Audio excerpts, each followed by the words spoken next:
she whispered. Starkey just shrugged at her. Upstairs there were two more pfts. The sound of falling bodies, Susie and Hua. Warren Griffin had been waiting for them. He knew too. It was just like in the An Lao Valley, Vietnam, where the madness had started. Chapter 67. When we finished up at Colonel Bennett's house, Sampson and I checked into the Hotel Thayer, right on the grounds of West Point. I continued to think about the three killers and how they kept getting away. There was no blue paint this time, and none of the other victims had been set up to look like suicides. But it still felt the same. Forced to bear without conscience. That was what Agent Fesco had called it. In the morning, I met Sampson for breakfast in the hotel dining room overlooking the majestic Hudson, which appeared almost steely gray in the distance and was topped by white caps. We talked about the grisly Bennett murders and wondered whether they were connected to the others, whether the killers had changed their pattern. Or maybe there are more murders that we just don't know about, Sampson said. Who knows how many have been killed at this point, or how far back the murders go? Sampson poured himself another steaming cup of coffee. It has to come down to the three killers. They were here, Alex. It has to be the same three men. I couldn't disagree with him. I have to make a few calls, then we're out of here. I want to make sure the local police are checking into whether anybody actually saw three men who don't belong on the grounds or in Highland Falls. I went upstairs to my room and called Director Burns. He wasn't in, so I left a message. I wanted to call Jamila, but it was too early in California, so I logged onto my computer and left her a long email. Then I saw that I had a message. Now what? It turned out to be from Janny and Damon. They were busting my chops about being away from home again, even for a night. When was I coming back? Would they get a neat souvenir from West Point? How about a shiny new sword for each of them? And one for little Alex, too. There was a second message for me. It wasn't from the kids. Or Jamila. Detective Cross, while you were at West Point, you ought to see Colonel Owen Handler. He teaches political science. He might have some answers for you. He's a friend of the Bennetts. He might even know who killed them. I'm just trying to be helpful. You need all the help you can get. Foot soldier. Chapter 68. The three killers had been right here. I couldn't get the thought out of my head, but the feeling was in my bones, my blood. Sampson and I walked along the main drag toward Thayer Hall. Several cadets were out parade drilling on the plain. As we got closer, I saw that wooden pegs were driven into the ground to show the cadets exactly where to turn their faultlessly sharp corners. I had to smile. It reminded me that so many things in life were an illusion. Maybe even the facts I was collecting on this case. So, what do you think about this help we're getting? The mad emailer? Foot soldier? Sampson asked. I don't like it, Alex. It's too convenient, too pat. This whole case is about being set up. You're right. We don't have any reason to trust the information we're getting, so I don't. On the other hand, we're here. Why not talk to Professor Handler? It can't hurt. Sampson shook his head. I wish that was so, Alex.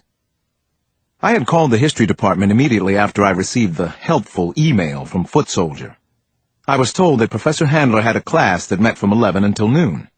We had 20 minutes to kill, so we took in a few sites. Washington Hall, a cavernous 3-story building where the entire corps of cadets could sit simultaneously for meals.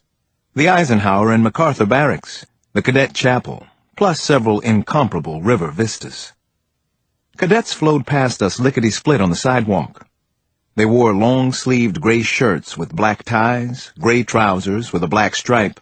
Brass belt buckles shined to perfection. Everybody was moving in double time. It was contagious. Thayer Hall was a huge gray building that was virtually windowless. Inside, the classrooms all looked identical, each with desks arranged in a horseshoe so that everyone was in the front row. Sampson and I waited in a deserted hallway until Handler's class was finished and the cadets filed out. They were incredibly orderly for college students, which didn't surprise me, but it was still impressive to watch. Why aren't students in all universities orderly? Because no one demands it? Well, hell, who cares? But it was a striking, impressive scene. All these young kids with so much purpose and resolve. On the surface, anyway. Professor Handler trailed his students out of the classroom. He was a burly man, about 6'1", with short-cropped salt and pepper hair. I already knew he'd served 2 tours of duty in Vietnam and had an M.A. from the University of Virginia and a doctorate from Penn State. That much was on the West Point website. "We're Detectives Cross and Sampson," I said as I walked up to him. "Could we talk to you for a moment?" Handler grimaced. "What's this about, detectives? One of our cadets in trouble?" No, I shook my head. The cadets seemed beyond reproach. A smile broke across Handler's face. "Oh, you'd be surprised. They only look blameless, detective. So, if it isn't one of our charges, what is it you'd like to talk to me about?" "Robert and Barbara Bennett? I've already spoken to Captain Conti. I thought CID was handling that." "They are," I told him. "But the murders might be a little more complicated than they appear. Just like the cadets here at West Point." As concisely as I could, I told Handler about the other murder cases that Sampson and I had been investigating. I didn't tell him about the email from Foot Soldier that had led us to him. As I spoke, I noticed a professor in the classroom next to Handler's. He had a bucket of water and a sponge, and he was actually washing the blackboard before the next class. All the classrooms had identical buckets and sponges. Hell of a system. "We think there's a connection to something pretty bad that took place in Vietnam," I said to Professor Handler. "Maybe the murders actually started there." "I served in Southeast Asia. 2 tours," Handler volunteered. "Vietnam and Cambodia." "So did I," said Sampson. 2 tours. Suddenly, and for no apparent reason, Colonel Handler seemed nervous. His eyes narrowed and darted around the hallway. The cadets were gone now, no doubt rushing off to Washington Hall for lunch. "I'll talk to you," he finally said, "but not on the grounds. Pick me up at my place tonight. It's quarters 98. We'll go someplace else. Come by at 8 sharp." He looked at Sampson and me, and then Professor Handler turned and walked away. In double time. Chapter 69. I had the feeling that we were close to something important at West Point, and maybe with Colonel Handler. It was something indefinable that I'd seen in his eyes when the subject had turned to Vietnam. Maybe the murders started there. The Colonel had made reservations at what he called an extraordinarily misplaced northern Italian restaurant in Newburgh, Il Cenacolo. We were on our way there, riding the Storm King Highway, a winding roller coaster with incredible views of the Hudson, which stretched out hundreds of feet below. "Why didn't you want to talk to us closer to home?" I finally asked the Colonel. "2 of my best friends were just murdered there," Handler said. He lit up a cigarette and blew out a stream of smoke. It was pitch black outside, and the mountainous road had no lights to guide our way. "You believe the Bennetts were murdered?" I asked. "I know they were." "Do you know why?" "I might. You've heard of the blue wall of silence with the police. In the Army it's the same, only the wall is gray. It's higher, thicker, and has been here for a hell of a long time." I had to ask another question. I couldn't hold back. "Are you Foot Soldier, Colonel? If you are, we need your help." Handler didn't seem to understand. "What the hell is Foot Soldier? What are you talking about?" I told him that a mysterious someone had been periodically slipping me information, including his name. "Maybe you thought it was time we met face to face," I said. "No, I may be a source for you now, but it's only because of Bob and Barbara Bennett. I'm not Foot Soldier. I never contacted you. You came to see me, remember?" As convincing as he sounded, I didn't know whether to believe him, but I had to pursue the identity of Foot Soldier. I asked Handler for names, others who might be helpful in the investigation. He gave me a few, some Americans, even a couple of South Vietnamese who might be willing to help. Handler spoke from the darkened back seat of the sedan. "I don't know who's been contacting you, but I'm not so sure that I'd trust whoever it was. Right about now, I'm not sure I'd trust anyone." "Not even you, Colonel?" "Especially not me," he said, and laughed. "Hell, I'm a college professor. I glanced up into the rearview mirror and saw a single pair of headlights approaching. I hadn't noticed much traffic so far, and most of it had been speeding in the opposite direction, heading south. Suddenly, Sampson raised his voice and turned to Handler. "Why don't you tell us what's really going on, Colonel? How many more have to die? What do you know about these murders?" That's when I heard a gunshot and the sound of glass shattering. The car from behind was already on us. My eyes darted and I saw a driver, then a gunman leaning out of the window of the back seat. "Get down!" I yelled at Handler and Sampson. "Cover up!" More shots came from the pursuing car. I violently swerved the wheel to the left. We skidded hard across double yellow lines, headed for the mountain. Handler yelled, "Watch it, Jesus! Watch it!" We hit a straight part of the highway, thank God. I stomped on the accelerator, picking up some speed, but I couldn't lose the other car. He was still in the right-hand lane, but I was in the wrong lane, the one meant for oncoming traffic.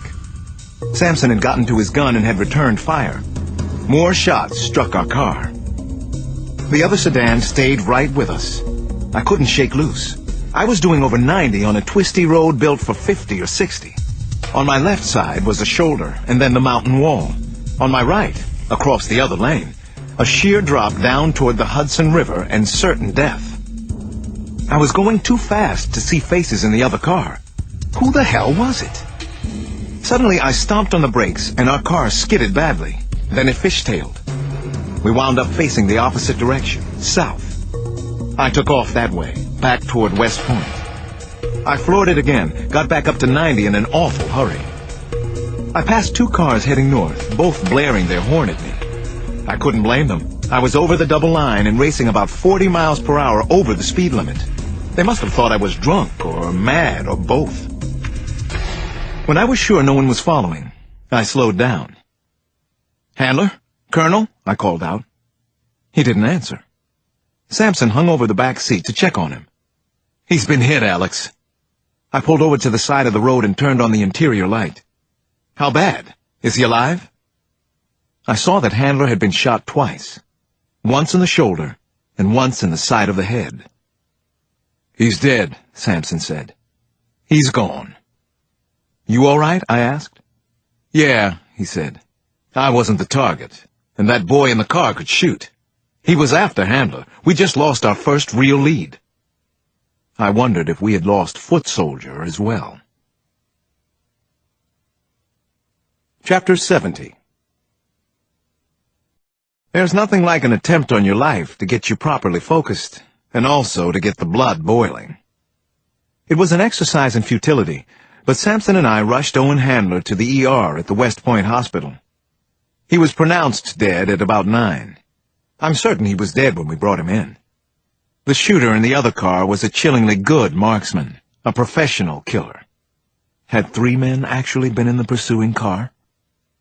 We were questioned by the local police and also CID officers from West Point. Captain Conti even came to see us, spouting his concern for our safety, but also playing 20 questions with us, almost as if we were suspects. Conti informed me that the commanding officer at West Point, General Mark Hutchinson, was personally supervising the investigation now, whatever that was supposed to mean. Then General Hutchinson actually showed up at the hospital. I saw him speaking to Captain Conti, then a few other grim-faced officers gathered in the hallway. But Hutchinson never came over to see Sampson and me. Not a word of condolence or concern. How goddamn strange and inconsiderate. It was maddening. The gray wall of silence, I thought, remembering Owen Handler's words. General Mark Hutchinson left the hospital without even making contact with us. I wasn't going to forget that. All the while I was at the West Point Hospital, I couldn't get one thought out of my head. There is nothing like an attempt on your life to get your blood boiling. I was shaken by the attack on Colonel Handler, but I was also angry as hell. Wasn't that part of the motive behind the massacre at My Lai and others like it? Anger, fear, the need for retribution? Unthinkable things happened during combat. Tragedies were inevitable. They always had been. What was the Army trying to cover up now? Who had sent the killers after us tonight? Who had murdered Colonel Handler, and why? Sampson and I spent the night at the Hotel Thayer again. General Hutchinson decided to put MPs on the second floor to